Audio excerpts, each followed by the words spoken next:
Welcome to the Water Babies Podcast. This week we are joined by Stephen Weimer, Joshua Weimer, and Lindsay Weimer because we could only afford one last name. We will be talking about Bigfoot and other things. Probably will meander and go into some really stupid things that we'll end up regretting and cringing at later on the Water Babies Podcast.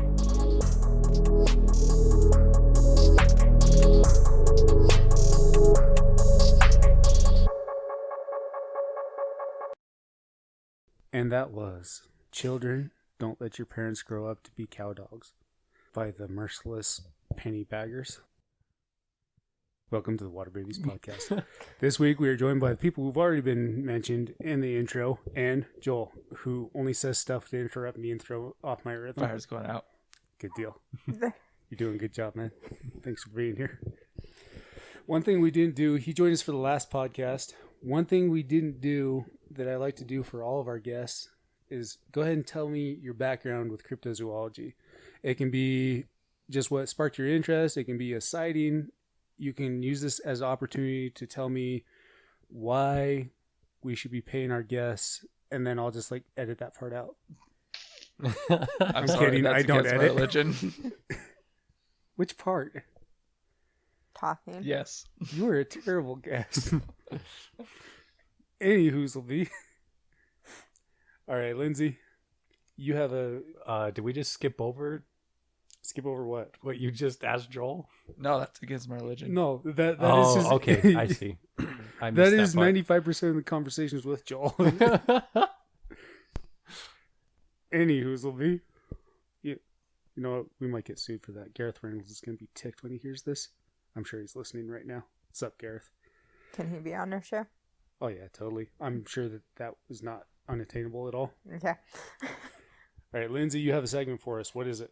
It's a segment where I'm going to tell you a name of a disease, and you guys are going to guess what the disease is. And does this have a name? Nope. I feel like it did at one point, but that's okay. I can't remember what it was. Organization. It was a really dumb name that I didn't love, so... Okay, the name of the disease is auto brewery syndrome. Oh, I know this one. Yeah. Auto brewery. So you guys know it, I'm sure. I actually do too, yeah. Yeah, so Stephen, you have to guess. Okay. It's a disease. It's probably someone who's obsessed too much with alcohol, and so just goes into autopilot of making alcohol and drinking. No, maybe. he turns the auto store into the brewery, and it's auto brewery. No. Okay. Again. So it's insatiable need to turn vehicles into brewery machines. Not a bad That's idea. pretty sick. But no. Can I go ahead and cover it, Lindsay? Yeah. Okay. Auto is Italian for ape, but it's also people's names. Then brewery, I think that's Canadian, isn't it? Brewery. No idea. Something. There's like so you have your brew, but then they say E and A. So it's a diatribe about the plight of the Italian Canadian. Auto brewery. Okay. A mouse's tail. What? Told in 3 parts. Okay. I'm writing my screenplay. Keep going. So what it actually is there is a fungus that it's very rare, but it will turn carbs into alcohol in a person's stomach. Like it will ferment. Freaking sick. In a person's stomach. So people have been arrested for DUIs and lost jobs and stuff and had no idea what was going on because they were drunk without drinking. I could feel like that one going over so really they well claim. too. Like I imagine just figuring that out for the first time too, and be like, "No, I have auto brewery." Yeah, sure, nice excuse. Okay, uh-huh. Right. Well, And my eyes are red from auto toking. Well, I mean, you do. Oh, auto. But I mean, you do have all the symptoms of being drunk, and so. Well, I mean, you are legitimately drunk because I mean, doesn't Yeah. it? Yeah. Yeah, but I can it sounds fun, sure, but it probably is quite awful. I'm not seeing downside. You get carbs and you get drunk. Cool. Doesn't it turn the carbs into? Yeah, but you get to eat carbs. If you have it, you would just eat carbs to get drunk. Oh, yeah, that sounds like that suck. Y'all are weak. Well, I mean, like, can you picture, like, trying to figure out if you hadn't been drinking and you felt drunk? Like, I'm in the early stages of CTE, so I get the head swims anyway. I wouldn't know the difference. That's right. I can derail conversations too. All right, let's go ahead and let's move on to our cryptid. Steven, you have prepared something for us. Yes. Today, thanks to one of our viewers leaving a suggestion of Skinwalkers. Shout out, call me JJ. Whoop whoop. Whoop whoop. what? And she's unsubscribed. Anyway, so that's what we're going to be talking about is Skinwalkers. I don't know why you're looking at me. Sometimes I know I interrupt around. you a lot, but come on. I just expect interruptions now, so I'm like... You're like, pause No for one Josh to expects the interrupt. Josh interruption. So I'll just kind of give a brief description of Skinwalkers, and then you guys can hash out whatever you want to hash out about them. So Skinwalker, also known as Yi Naldushi. How did we figure out that was pronounced? Naldushi is how the pronunciation website was calling it, but I'm 85% sure that that's wrong. Yeah, but so I say we go ahead and go with it because it's the best we have. The Naldushi. I think I remember I read something, someone made an abbreviation for them. I think they call them Skinwalkers too. Yeah.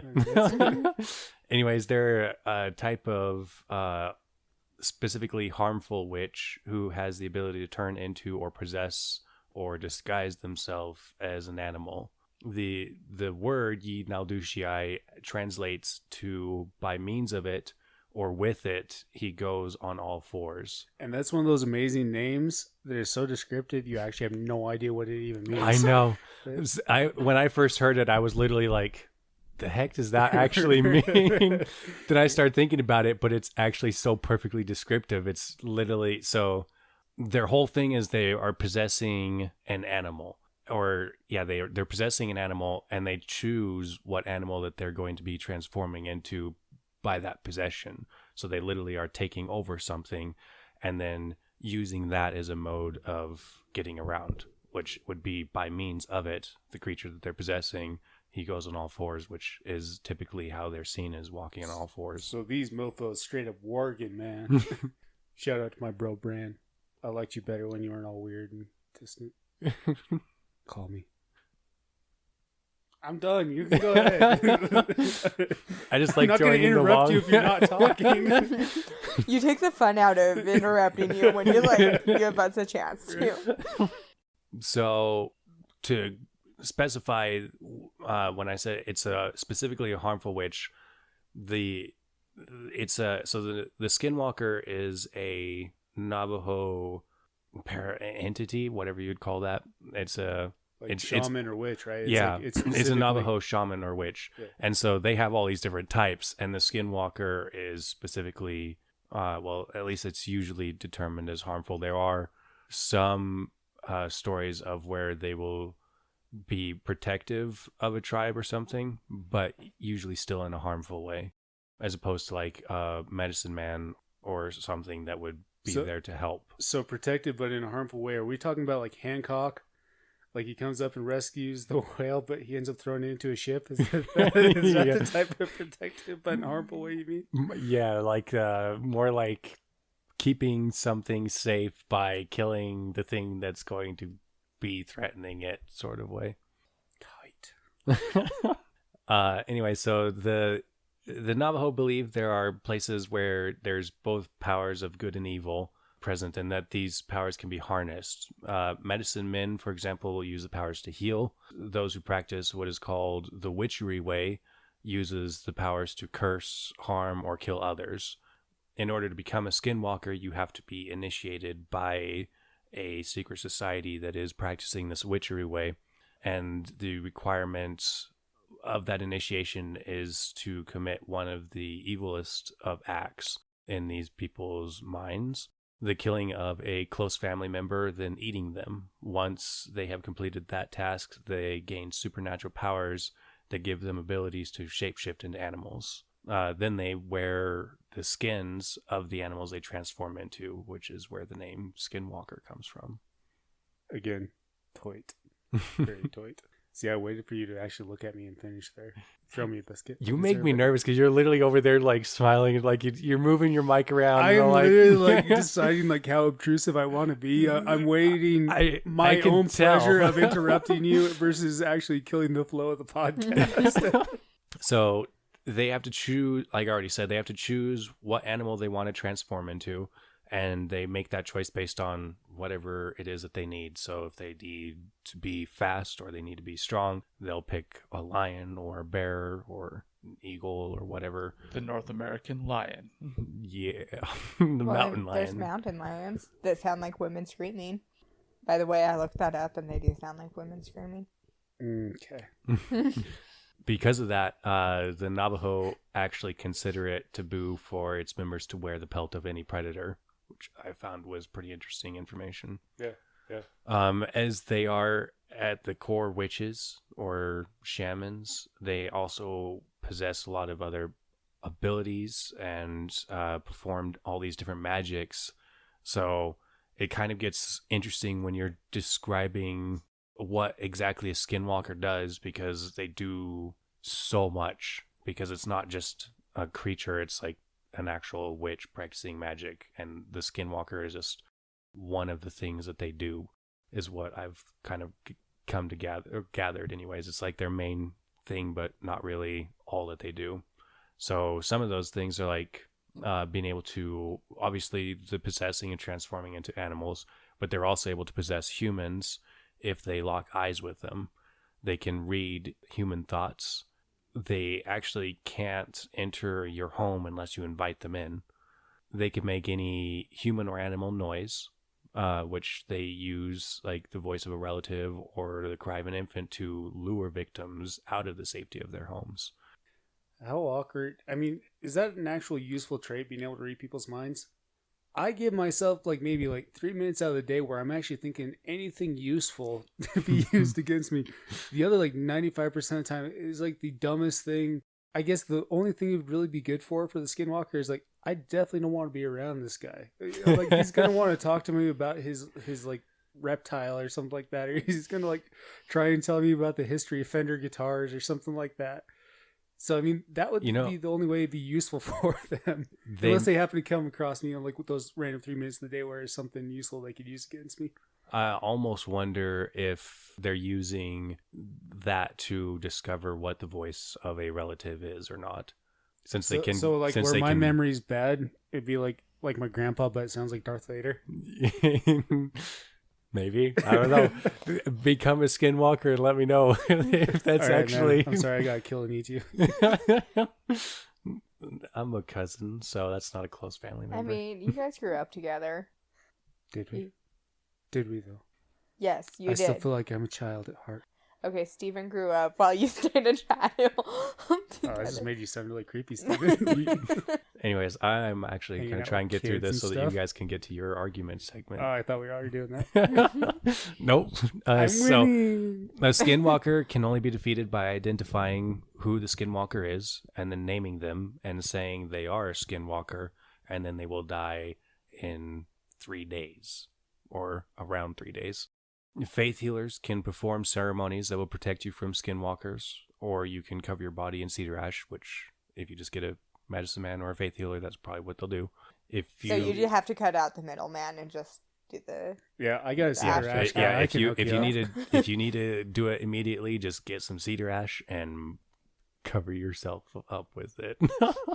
It almost might be faster just go find a medicine man who would have that on hand. I feel like that's like gonna be like the next bullcrap hipster thing. Like right now, everyone's doing like the smudging, like burning the sage bundles to drive out evil spirits and bad thoughts. Next one's gonna be like covering themselves in cedar ash. Everyone's gonna be walking around doing whiteface. Before we know it, there's no more cedar ash. Right, it's like right. crap. It's well, we screwed ourselves. Everything. How to spot a skinwalker. So when people see them, or when people are able to identify them, they can see that when they're in animal form, they can't move normally. So they move really abnormally for an animal. Seems to be a very common theme that people notice. And then when they are in animal form, they'll have human eyes. And then when they're in human form, they'll usually have animalistic eyes. When they're in the animal form and they have the human eyes, if you shine a light on them, the eyes will turn bright red. So, like, quite a few animals. Maybe you've just seen a lot of Probably, skinwalkers. probably a little bit more so than normal animals. Dude, give me a second. Is the Mothman a skinwalker? Did we just blow the lid off of something? I know. I Did we? I was almost even thinking that too. It's like, you know what? That sounds and like, the Mothman and Skinwalker. totally. I remember helping you do research for this, and like it was talking about the skinwalkers being able to keep up with cars running. I know. Yeah. Oh my gosh! Did we actually just come up with something that wasn't totally stupid? I will find a way for it to be stupid. Don't worry. Keep going. Keep going. Well, I mean, they would have to kill something like. Who said it didn't? Well, I mean, I'm just saying that the Mothman would have to be some kind of animal for them to kill it to become. But no, that's the definition of. Well, we need to get through this. We can talk about this later. We need to get through this story first. Stop interrupting him, Lindsay. So one thing that was really irritating and odd is how there's all these different variations of the skinwalkers. Like all these different tribes have different variations of the skinwalkers, but in our research, we couldn't find anything except for the Navajo version, and that was literally it. Yeah, that was getting really irritating. Like, it didn't matter how specific our searches we were doing. He's like, "Did you mean Navajos?" Yeah, exactly. But I was able to find the Norse version of the Skinwalker. Okay. And what Native American tribe were they part of? I know. In the Norse folklore, a skinwalker is a person who can travel in the shape of an animal and learn secrets or take on certain characteristics of an animal. The person is then said to be wearing that animal's hide. The most well-known example of the latter is the warrior who takes on the strength and stamina of a bear, called the bear shirt or bear sarker, the origins of the word berserker. Similarly, they were wolf-based warriors called Ulfheljornar or wolfcoats. You're good there. They were said, aside from the battle rage, the animal practice called hemfarir or shape journey. According to mythology, the Norse hero Sigmund and his son Sinfolti became skinwalkers for a short time, discovering two magic wolf skins that turned them into wolves when they put them on. When they became overcome by their animal instincts and began fighting over meat, Sigmund almost killed his son, and so they decided to burn the skins. The use of an animal shape for other purposes was considered unholy, and people accused of having such abilities were frequently cast out or executed. So I found that as interesting. So berserkers were tied into skinwalkers in Norse folklore. Gotcha. But I guess in Norse folklore, it sounds like they were a lot more useful to their own tribe. Yeah. They were less malevolent. And you might be getting to this, but I do need to ask you because it was one of the things I found super interesting. Were you able to find anything else about them being connected to the creation story? The creation story? Yeah. You don't remember that article I sent you? Who reads things you send them? I mean, come on. So one article I read, and I thought I'd sent to you, was there's one theory some tribes actually differentiate difference between a skinwalker and a Naldushii. Yeah. Yeah, I couldn't find anything else on that other than that said that they could. Well, why don't you go ahead and run us through what that is? So, pretty much in short was just that the Naldushii were demons, and then the skinwalkers were the witches, right? Right, but then also the Naldushii were, when the creator gods or the creator beings were creating the earth, they were actually using the Naldushii to help them. But then the Naldushii rebelled against the creator beings, so they were basically banished to earth, and they've been taking it out against humans the entire time.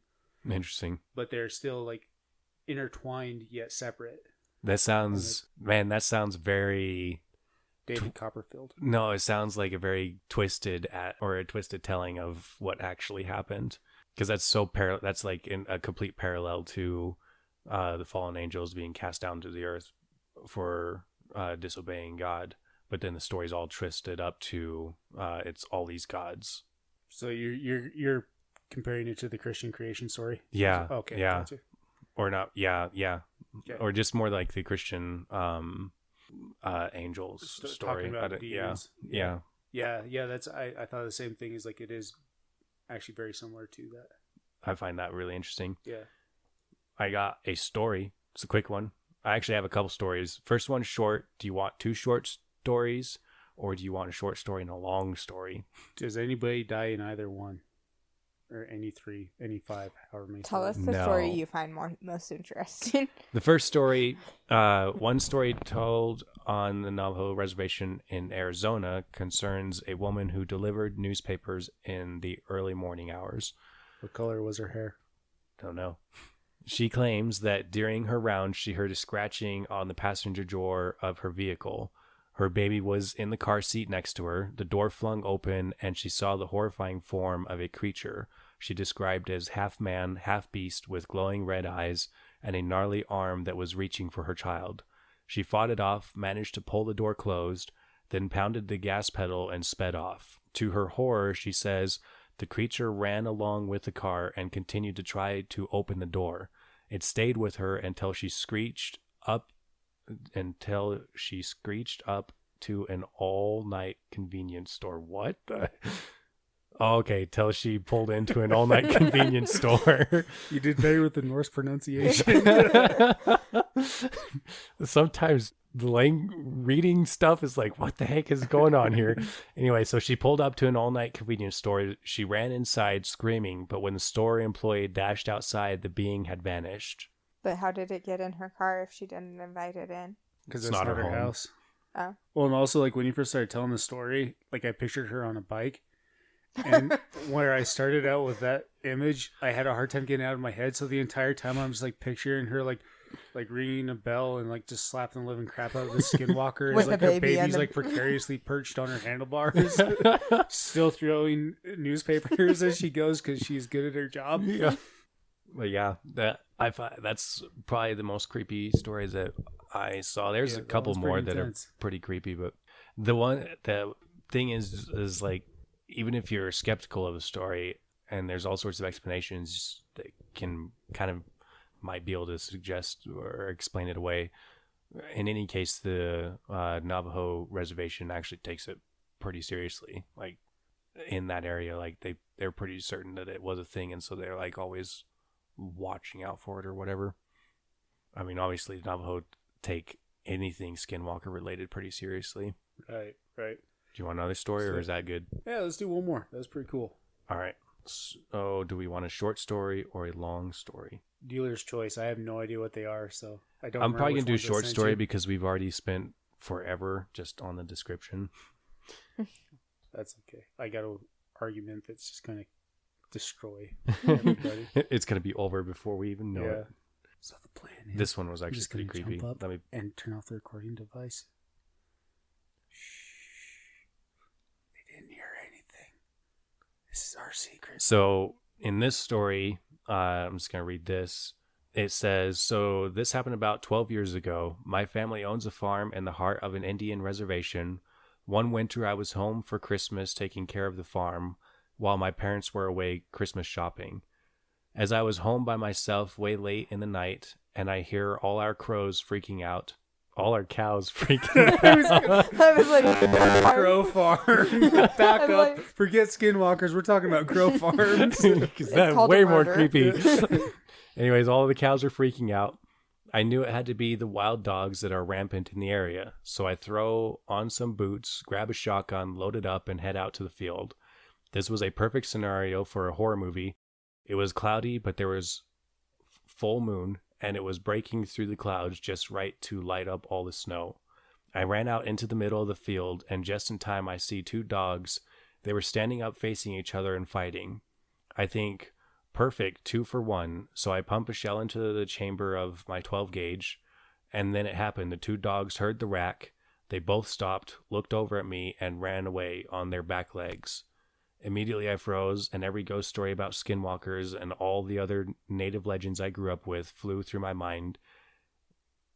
So that's a pretty quick one, but the guy who walks out sees two dogs fighting on their hind legs, and as he's loading the shotgun, suddenly they both turn their heads, look at him, and run away on their hind legs. Oh, okay. I missed that part. I was like, so the dogs ran away, and that's proof of skinwalkers. Normal dogs would just let you shoot them. That makes a little more sense. The longer one was, I feel like, quite a bit creepier, but it is pretty long. So Gotcha. All right. Pretty intense stuff. Thank you. All right. Now it's time for my segment. My segment was going to be, we're going to argue about which Harry Potter house the Skinwalkers would belong in. It would depend on which Skinwalker. Shh. But I don't know enough about the Harry Potter houses to make any sort of argument, even a stupid one. And also, it started to feel kind of disrespectful when I started thinking about it. So we're going to go ahead and just jump into the arguments.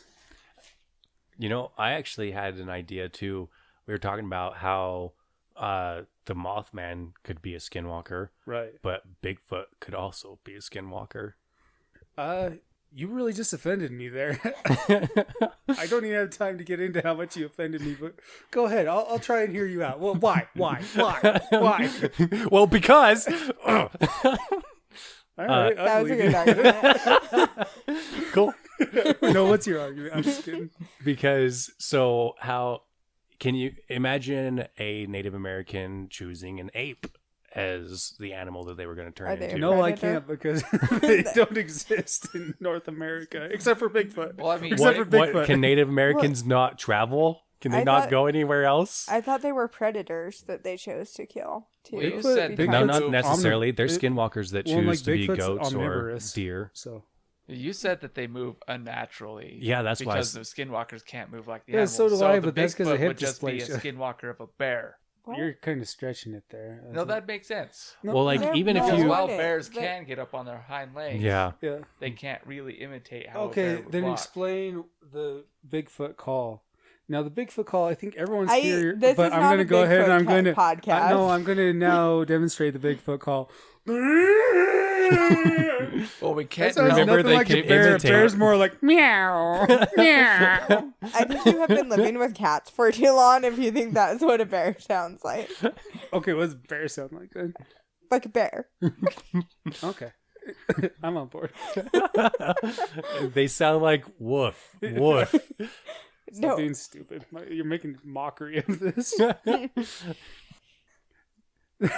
I don't even remember what the argument was for. Okay, so you're saying the Bigfoot would just be a skinwalker as a bear. interpretation of a bear. Yeah. I don't think that it's that crappy though, because they always describe it like the wolf, like looking like a wolf, but not quite a wolf.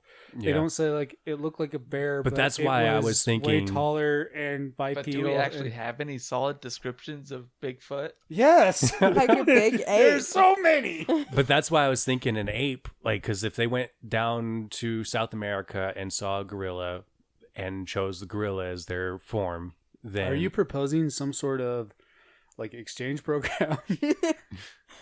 What? Like the Incans were sending some of their Well, witch doctors no. up here. yeah. Okay, but hold on. There's still sightings of skinwalkers today, right? And Bigfoot, yeah. Yeah, so I mean, if they could go anywhere to get an animal. It's not Yeah. like because we have all the ways to. Yeah, and I feel like an ape or a gorilla would be a great choice for strength and speed. That would be. Whoa. First off, gorillas are from Africa. Yeah, but they could go to And Africa. we're not going to Kontiki with this crap. the Bigfoot fact has been around for a very, very long time, like pre white settlers. So there would have been no connection to Africa and the Americas at that point, unless like you want to bring in Thor Heyerdahl. But again, different regions. Well, the Norse apparently had skinwalkers too. So it wasn't just a Native American thing. So now, like, we're going to be talking about the Norwegian gorillas. Is that what you're going with? I'm saying skinwalkers weren't just Native American. They're just the most I'm just popular. trying to figure out where the monkeys or the apes come into this. A skinwalker sees an ape and then chooses, oh, that's a great choice for an animal to transform into. I'm going to choose that one. I mean, I'm not disagreeing with that. My point is that the Bigfoot fact is predated any sort of travel that would have connected them to a great ape. Because the Americas, unless I'm mistaken, that's what don't I was have saying. great apes except for Bigfoot. That's why I was saying, even if the Norse had skinwalkers, the Native Americans had skinwalkers, it's not too far-fetched to think that somebody else also had skinwalkers. So you're okay. So a And once they skinwalker were- from Africa traveled to the Americas and did a crappy impersonation of a gorilla, and that is Bigfoot. yeah. Yeah. Could be. All right. But I mean, like, what else would you do if you were a ape skinwalker? Like, I why like not? Hot chick, go get free drinks. But it'd be like a mess up hot chick. I just like have to make sure I like turn my right side. Like it'd be like right side of my body would be Marilyn Monroe. Other side of my body would be like Mickey Rourke. Make sure that I'd have to lead with the good side. But also, can you imagine how terrifying a skinwalker would be if they were a gorilla? If they chose gorillas as form? I don't think that like gorilla would even be necessary. It sounds like they're pretty terrifying on their own. They could be. I know, but they're even more terrifying now. Like the Is rabbit that why they shot skinwalker. Hombre? What? Is that why they shot Hombre? Harambe. Thank you. I don't know what Now we're we're talking disrespectful for a totally different reason. about. I don't even know what Harambe is. Harambe is that gorilla, the hero.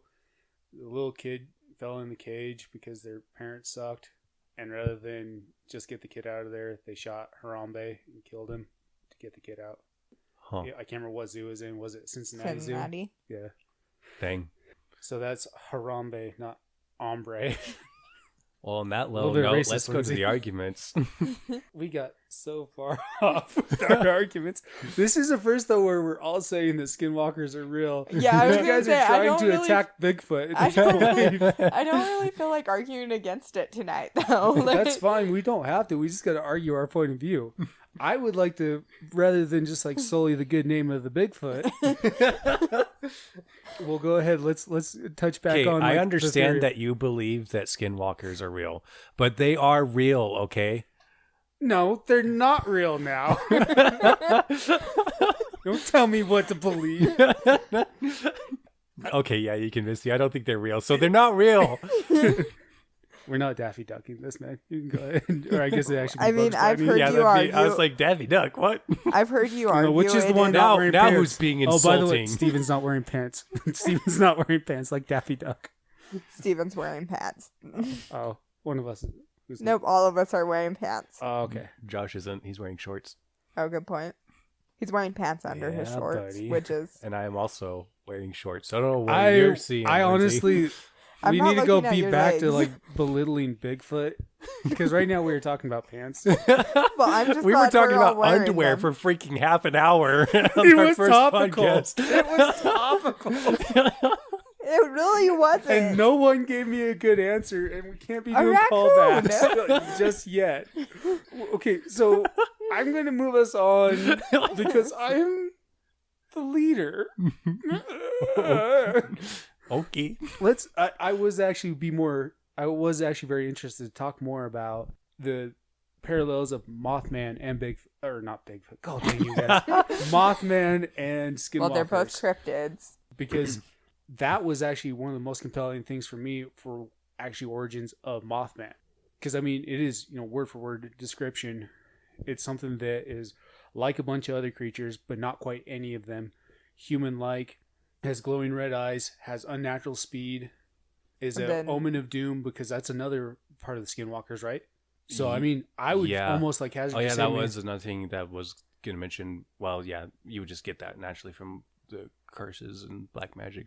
right. Yeah. They do definitely. Skinwalkers are very much associated with causing sicknesses and stuff in families. Right. And Well, and like after the Mothman was sighted, there was that bridge collapse and 46 people died. Yeah. The only problem that, well, I feel like there'd be a couple problems I'd have with it. I like the idea of the comparison, but with the glowing red eyes, like the Skinwalkers, they're pretty specific that you have to shine a light on their eyes in order for them to glow. But they were glowing, weren't they in a car when they saw Yeah, the Mothman yeah, Yeah, that's the what I but was first it about to time? wasn't say only is- the one situation. There's like Well, but that there's was the several first where time. yeah, there's several where the light wasn't there though, and they saw glowing red eyes anyways. Well, maybe it's like, the Skinwalker had a flashlight. So like in the movies where they hold the flashlight under their chin to show that they're telling a scary story. Yeah. I feel like they have a flair for the dramatic. So I feel like that's probably just it. They're Maybe. shining a flashlight in their own face, which is painful, but I respect it. The other thing too is the unhindered flight that they do. The Mothman can just like move against wind, move again, like just Yeah, but They these don't are even flap their shamans that wings. practice other types of magic as I guess well. yeah, you could, yeah. I mean, they're able to, like, because it does talk about them using hawks to be able to fly. Because, I mean, like, there's a couple of different versions of the story where they can, like, possess an animal or they can become that animal. There's a Mhm. couple, or I guess there's some overlap where they can do both. Yeah, they So, just do both. Yeah. I say that they can still, like, it's just part of their transformation. Yeah, I wouldn't. Yeah, Because if honestly, they're able to be a wolf-like creature that is able to run fast enough to keep up with the car, I say they're able to be like a bat bird-like creature that's able to fly fast enough. honestly, to keep up like with when the car. I was doing the research for Cryptid or for the Skinwalker, I was like, what if they transformed into an eagle? Like that would be kind of a interesting choice Careful, as that's borderline non-American, and well. No, that's Gonna have like to turn straight you up in. all American. it has cheese on it. Yes. Okay. it's actually kind of tight that we all are agreeing that it's real. That's a Yeah. little unsettling feeling, First time in our lives ever about anything. right? I mean, the other shoe's gonna drop. Or like, we're next thing you know, we're gonna be throwing mics at each other's head over, I don't know, the color of your face. Whether we're wearing That pants or started not, out a lot apparently. stronger. So I did have a couple more questions about the Skinwalker, because I mean the arguments kind of concluded where we already all agree that it's real, More or less, yeah. more or less. So how do you kill it? I remember there were a couple of things that You they talked call- about. I can't remember Ooh. specifically. Yeah, I remember there's he said it. There's a few things, but it seems like the most common one or the most known one is you have to identify who the Skinwalker is, and then you have to say their name and then say that they are a Skinwalker, And then- Rumpelstiltskin. and then 3 days later they would die. Gotcha. And I think there. Oh yeah, there's also. I think. I don't know. I start getting my cryptids all confused, but I'm pretty sure. Yeah, if you dip your projectile, like an arrow or a bullet, into white ash, then you can injure it or kill it with that projectile. Gotcha. And that's another thing that kind of draws it close to being a Mothman, or the Mothman Yeah. being a Skinwalker, actually, is because there's people supposing that it would be not able to dieable. I Yeah, can't remember what that word is. dieable, and no one's tried Indestructible? dipping a thing in ash because they don't. Right, They because that's weird, man. Why would you do They that? don't naturally go to. Oh, it's a Skinwalker. I This guess. is West Virginia. We're too busy Yeah. smoking with our kids in the car. What is it?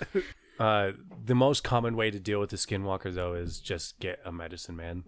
It's like what everyone does: just get a medicine man or a shaman over there, and they'll chant spells and protections over you and your family and household. The way you say shaman makes it sound like something they would be selling. On, Like a sham acid. wow? Yeah, exactly. This shaman, look at the entire can of Coke it soaks up. Order your shaman today. It will get rid of Skinwalker. An entire can of Skinwalkers. Just That's a cleaned up. lot of possession. Wow. That's tight. That was way, way cooler than I expected. That Yeah. was really awesome. Yeah, Cool. the Skinwalker story Very is nice. quite creepy. I really wish we had time to do the longer story because it was Yeah. pretty creepy. I There's found- some really We creepy could do stories it. out there. Everybody's turned it off at this point. No, That's true. We don't care how long it is if you don't. Go ahead and lead us out with one more All more right. Skinwalker story. Well, okay. So I found it really interesting, though. That you guys did the research for me, so I didn't have to. That was interesting. But because I have heard the term Skinwalker all like forever, But when I've asked people about it, it's something that I've been told to go look up. Like, people don't like talking about it. Right. And that's what I kept saying in the research. And I think that's one of the reasons it was kind of a harder one to research, is because people don't want to talk about it. It kind of was harder to come up with a consistent story, or even just like enough facts to be able to research it extensively. And I think it's interesting that people don't want to talk about it, yet everyone knows. Right, like the basics of it, which kind of to me makes it more plausible. The fact that no one wants to talk about it, but somehow the story is everywhere. It still grips people's imaginations and fear enough to merit not talking about it. Yeah, because it was very much, doing research about it, it was very much the whole idea of like, he who he shall not name. Voldemort. Oh, Skinwalkers. I just know. did an hour about it. What the heck? Steven, do you got a story? Yep, I do. All right, so I'm just going to read this one as it's written as well. It started when my two brothers, David and Luke's girlfriend, Sarah, all drove down to the desert to spend some time in the country. This is a res land, as it were, so red dirt was everywhere. Who the heck wrote this, and is it written in crayon? I don't know. Southern Utah, a majestic, beautiful place if you ever crayon. get a chance. We had some pistols and decided to go out and target practice. We took our gear and some old targets to a place called Devil's Heartbeat. I had never been, but all three of them were familiar with the area. It was a canyon about 200 feet deep. We stayed on one end of the canyon by the drop-offs, and to our left was the ravine. About 50 feet over, the opposite side of the canyon rose up above us where some Anasazi ruins were. And I was about to go into that. The word Anasazi is considered a bad word, or it's a derogatory word, which means enemy of old, which is a Navajo word given to pretty much all other all their enemies, pretty much. Right. And so you wouldn't want to call tribes Anasazi. This guy goes on, but luckily he doesn't say it through the whole story, but I don't know why he's calling him Anasazi. I'm like, oh, that's probably not great. Anyways, so the Navajo may disagree with historians on the origins and departure of these people. According to Navajo legend, they simply disappeared from existence, leaving behind plates, dishes, and food, and went into another dimension or some equivalent. But whatever the history, the Navajo do not like to wander in these ruins. I never asked why, but figured it had something to do with disrespect, preserving history, etc. As such, none of the others cared a bit about these canyon ruins. They were more interested in shooting pistols. I could see old beds, ladders, and even cave drawings on the cliffs with my eye. And I got this no duh. And maybe like his lack of depth perception, because he's only got one eye, also affects his writing ability. Can you see the words he's writing with his eye? And I got this strange fixation on going over there. I am not Navajo and felt that their rules didn't apply to me. I set off down the cliffs without rope and decided I would climb down, cross the canyon floor, and then climb back up. This was a bad idea for a million reasons, but it was like some obsession. I can't explain the feeling. It was like magnetism. I wanted to be in those ruins, and it wasn't just some tourist-like curiosity. It felt like I was meant to go there. I kept slipping and getting stuck on the rocks, and I was so frustrated I almost started crying. Freaking Utahns. Finally, I was deterred by the unmistakable sound of a growl coming from the canyon floor below me. There were trees down there, so I couldn't see what was making the growl, but mountain lion immediately rose to my mind, and I got my butt back up the cliffside. Was that some censorship? Yep. It is an art. It was an art form. I said nothing to the others, and we shot the guns for a while. The only other strange occurrence was while Sarah was aiming, things got eerily quiet. We all heard a sound from behind us, maybe 20 feet away. It was almost a growl, then a hoarse laugh, almost like a lion and then a hyena. We had a clear view of the entire area. Okay, I've heard horses laugh before. It doesn't sound anything like that. Yeah, I'm pretty sure That's a horse laugh. pretty sure he was trying to describe things by using 4 different analogies and then leaving it to our Imagine, if you imagination. will, an analogy. We had a clear view of the entire area, and there was nothing there, certainly not on the cliff tops where we heard it anyway. The creepy part was that while David, Sarah, and I all heard it from a close distance, Luke heard it the exact same noise right by his ear. We ended up camping out there to see if anything would happen. And this is when I got completely terrified. Before, I was only scared of wild animals. We had guns, though, and were sleeping with no bags or tents. Just some blankets under the stars and a little fire, so I felt safe when we all laid down.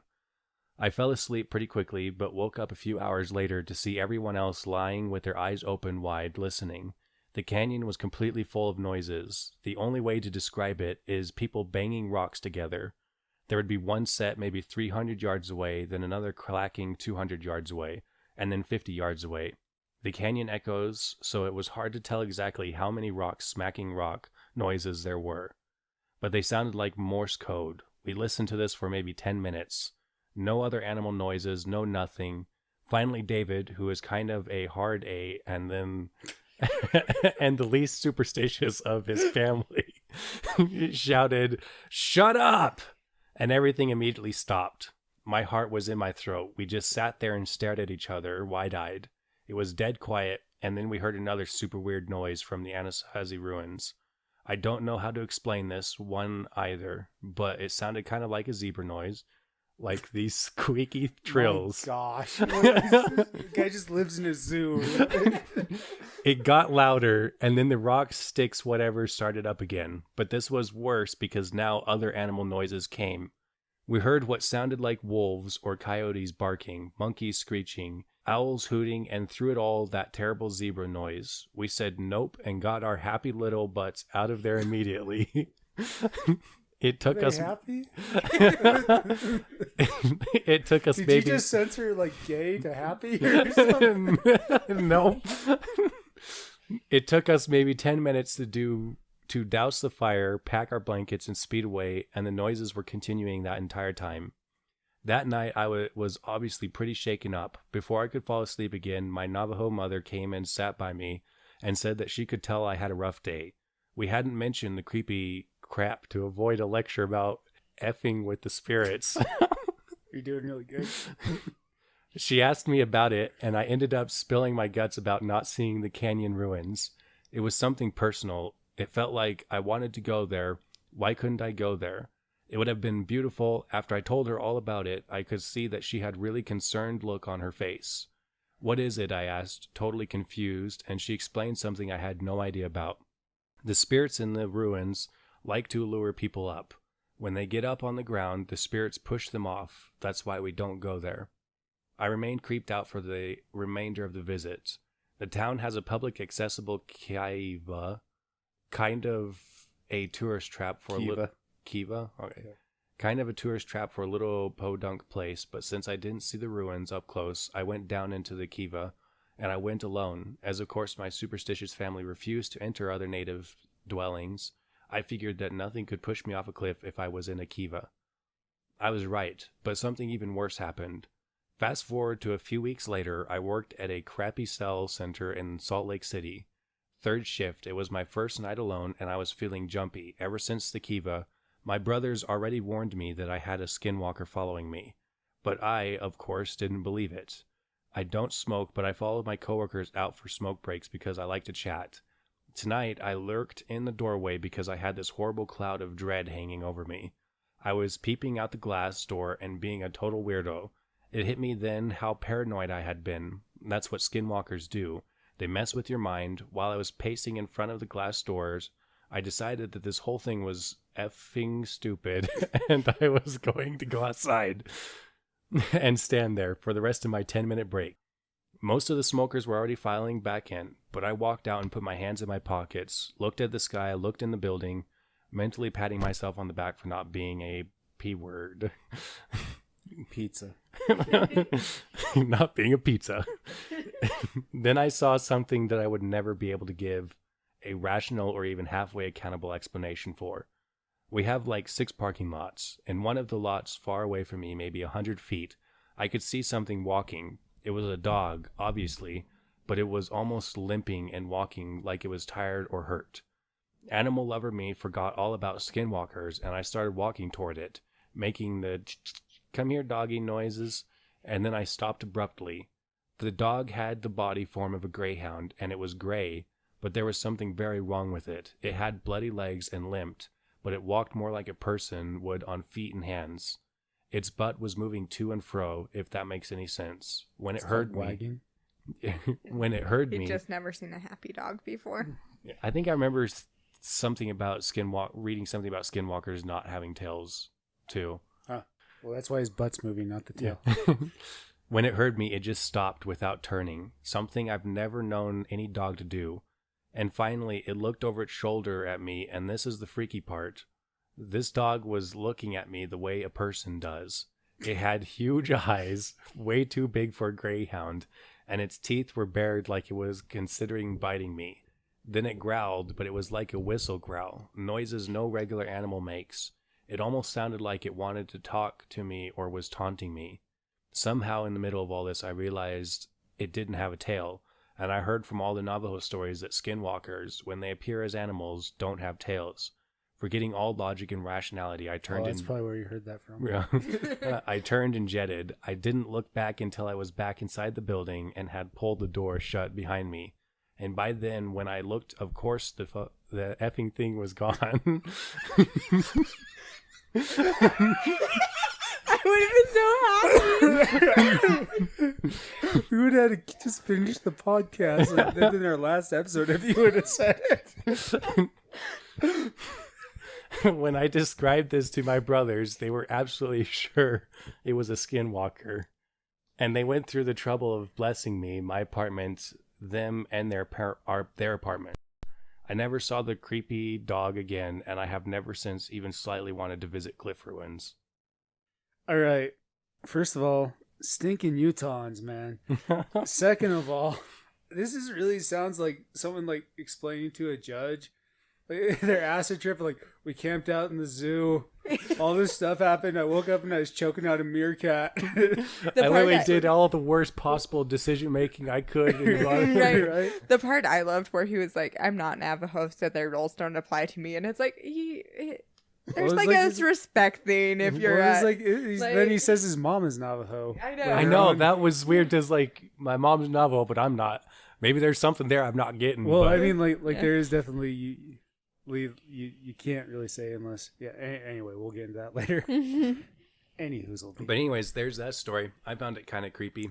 It was a couple of creepy moments. It was actually pretty cool. Two more things about it. One, hearing you censor on the go was maybe the funniest thing I've heard all night. Second, I shouldn't have to go through and listen to a bunch of sound bites of like what random animals listen to before I read a story, so I know what the heck they're talking about. Right? Sound like a zebra. Okay, that's freaking great. What do they say? Have you ever I heard think a that zebra? they sound kind of like a bikiti, something like that. Is that how it goes? Okay, nailed it. I guess I didn't have to listen to sound bites. I think of those stories, the creepiest one was definitely the first one, in my opinion. Yeah, that was because there's something intense about that that's just like driving down the road, and it's not even just that it's chasing you; it's trying to open the door and after your child. It's like, ooh, yeah. That one I agree. That one was the most intense. Okay, so do we have time for one more story? No, we probably we need to don't. sign out. Let's sign out. Okay. All right. This is the Water Babies podcast, reminding you to get your prostate checked. Goodbye, America.